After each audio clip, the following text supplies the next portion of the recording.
บางคนទាំងអស់គ្នាថ្ងៃនេះបានឈប់ហូបបាយនៅមនុស្សឈើម្ដង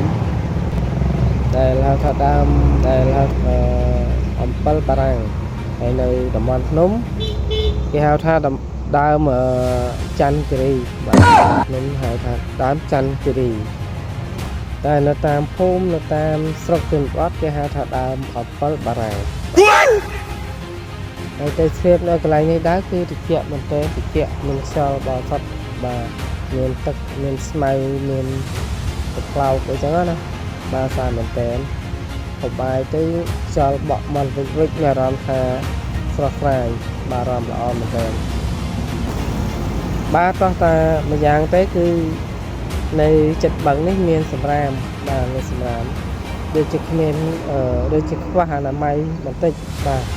បើសិនជាអត់មានសម្រាមទេគឺល្អលេខ1តែម្ដងបាទតោះមានសម្រាមបងប្អូនយើងអត់មានការអនាម័យ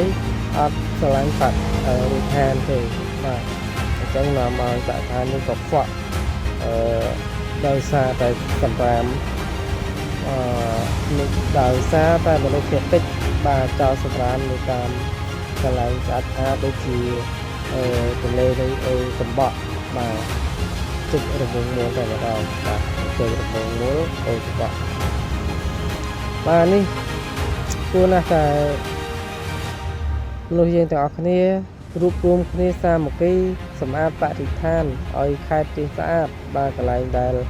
អង្គុយមានម្លប់ឈើមានបង់មានតុអង្គុយលេងខ្យល់បរិសុទ្ធមានទឹកមានត្រីពេញទឹកបាទមានស្មៅមានតាគៀតក្លោកអីហ្នឹងបាទគួរណាស់តែជួយសម្អាតគ្នាកុំបោះចោលប្រទេសក៏ដែរមើលទឹកសុទ្ធតែសម្រាមតែប្រដប់ទស្សនាទាំងអស់គ្នាកន្លែងនេះគឺស្អាតមែនទែនមានដើមឈើដើមច័ន្ទគិរីបាទស្អាតមែនទែនហើយមានបងអង្គុយលេងហូបបាយលេងហ្នឹងណាតោះតែមានសម្រាមបងប្អូនតោះតែមានសម្រាមថង់ផ្លាស្ទិកសបាទ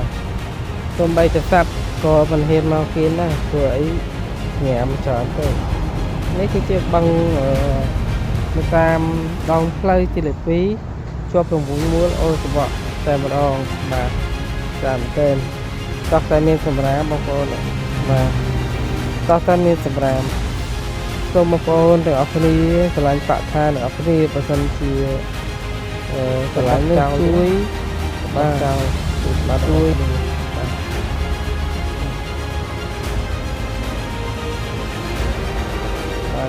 សម្រាម